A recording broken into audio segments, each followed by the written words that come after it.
And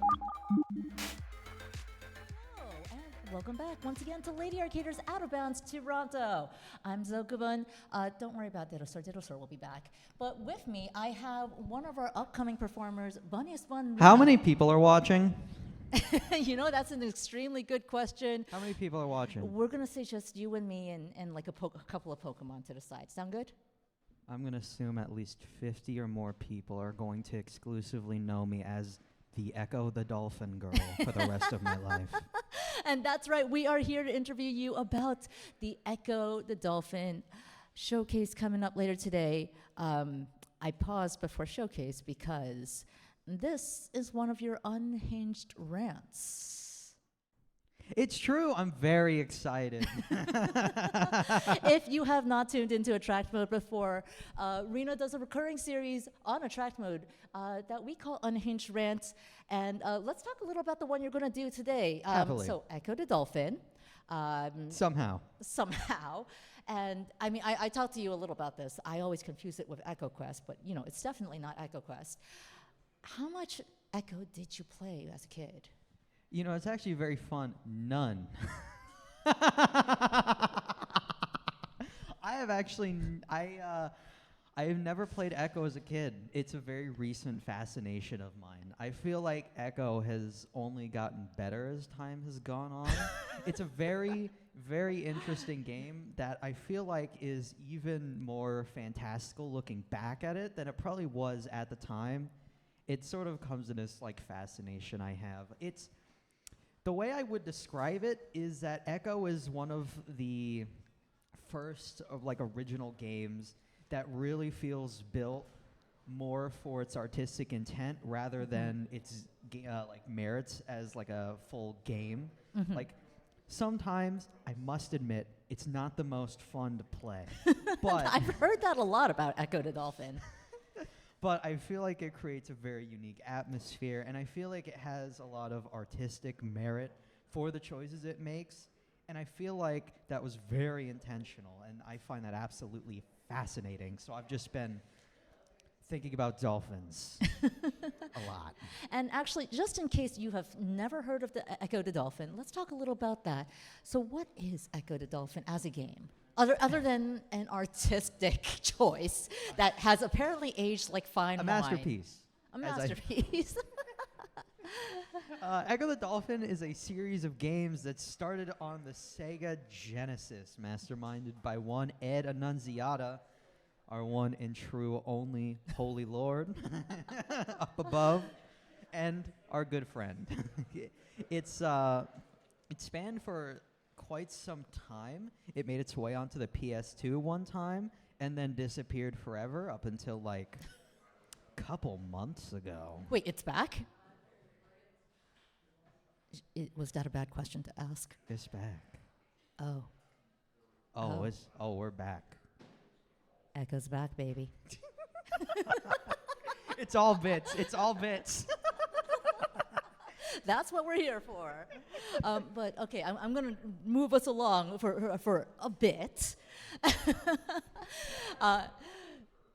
You do, as I mentioned, a lot of unhinged rants and some apparently not unhinged rants, as we learned, as we've had on Attract Mode on some of the series that you've done. Toho, not Toho, Toho, Kirby, Blaze Blue, Metroid, Submachine, Dodonpachi, and Guilty Gear. Now, like, that's a mix of shmups and fighting games, but, like, how do you choose what games and lore you bring to us for, like, as a subject and also, like, during the Unhinged Rants? Well, it's pretty interesting. A lot of it is to break character a little bit here, if I may. Sorry, I got to take the coat off. I'm sorry, Professor Bun is leaving the house. He's leaving the building. But a lot of it goes into audience reaction, which sounds a little silly, but audience expectation, audience reaction, and how silly I can make it. Like, how much of a show can I actually make of this? Like, there's a lot of series that have, like, a lot of wild stuff in them that, well, it could certainly go right into an unhinged rant, I'm sure. But the end goal, of course, is to make something entertaining for the audience, and sort of factoring that in, I sort of think like, how would I actually structure this out? How would this go? What's the big moment? Like, stuff like that. I sort of think of what their performance is going to look like first, and then we get to like the in-depth, like, nonsense research second. I'm sure we'll get into it more as more questions come along. Absolutely. You know what, I want to segue into something you brought up. You're doing this for the reaction. So what do you think is happening inside your commentators or your listeners' heads while you're going through your lecture, Professor Bun? Oh, wow, that's a perfect lead up. My thought is always someone is thinking, okay, how does this get worse? I feel like when I'm talking about something, whether it's at the beginning, they're thinking, okay, how does this get wild? And once things have gotten wild, it's always, okay, how does this get worse? What's the next step? If they're not already completely bewildered, they're looking to be bewildered. And This is true, by the way, as someone who's been on one of these showcases. because it's titled Unhinged Rant. I come in with a very eccentric personality. The idea is that it's going to be a bit of a wild ride. So I always imagine that they're thinking, okay, but like, is it like even weirder somehow? Like, this feels like the end, right? It can't get worse, right? It always And can. then it does. And then it does. And those sort of twist moments are, I guess, sort of what I kind of live for. Well, I mean, this is the first time you're doing one of these in person, so you're going to get to see that expression on our faces. Oh. Oh. Okay. So let's dive back a little then. How do you prepare? How do I for prepare? An event like this? and especially in person, how do you prepare for that reaction? How do you prepare for the maniacal laughter? Oh, that part just comes naturally. But no, when it comes to preparing, a lot of the fun is actually getting the blackboard or the whiteboard together. It may seem very impromptu, but I have drawn the full extent of every single blackboard and or whiteboard beforehand to make sure that it all looks good, looks okay, it'll all fit, and there will be some structure to it. Also sort of helps me get my thoughts together as to how it's going to be structured or what's going to look like. And of course, make sure it's going to be an actually useful visual for an audience that, well, okay, let's be real. It's probably second screen content, but maybe they're looking. And if they are, it'd be nice to treat. I mean, I've gotten the preview of the whiteboard you've drawn for the upcoming showcase. So sorry. You're absolutely going to want to tune in later today to see that whiteboard, by the way. Now, clearly your advice is to not draw the whiteboard the way you do. I think you should, really. But what other advice would you give to someone who wants to do a kind of lore breakdown showcase? Yeah, I guess maybe this is not the most fun advice, but I guess to keep breaking character here, it's probably going to be a little more involved than you expect. Okay. I know I make it sound really conversational and very light and very, it's off the top of my head. It's not off the top of my head. You're really doing your research for these. I do. At least I try. And I put a lot of effort into the stage presence and things like that. And I think the thing you just have to keep in mind or remember to make something that I don't want to say you're actually proud of, but something that you actually enjoy putting out in the world outside of the fact that you're just telling people about the cool thing you like, is that it is still a performance. Think of it like a one-person play. You're still putting the effort in. You're still doing a lot. And even if it doesn't look like that to an audience, you are cultivating a sort of energy, a sort of character, something that'll make it more entertaining or more exciting. And even if it does come naturally, that's sort of just how it works. So you want to keep that in mind and don't be super discouraged when it like takes a little more work, you know? So is that why the Professor Bun title came about, actually? It is. Because of the research you put into it. It is. I thought it would be fun because I point at a board. And I think professors do that. Mine didn't because we live in the age of technology. But yeah, I feel like my audience is a little older. Surely they know. Please. Please.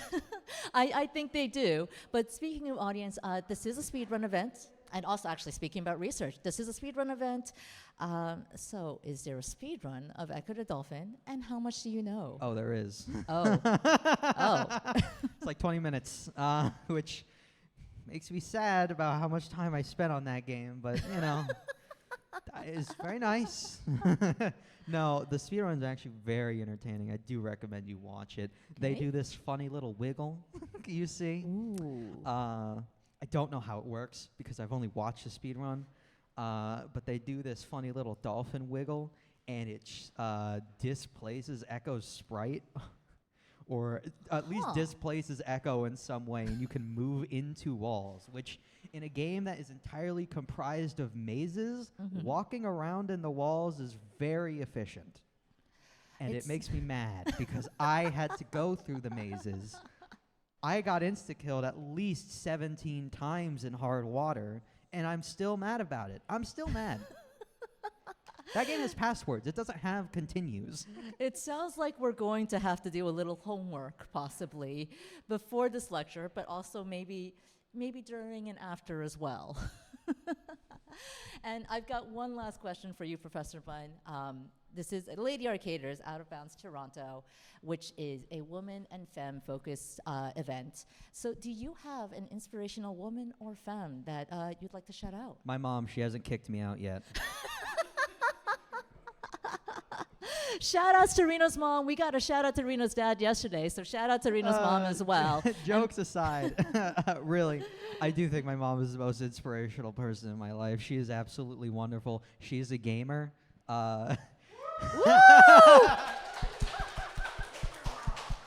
She grew up playing Zelda 1, and now we play games together every Monday. We're finishing up Paper Mario Thousand Year Door right now. Your mom is far more ahead in gaming than I am, I gotta say. Yeah, she played Super Paper Mario. She played Undertale.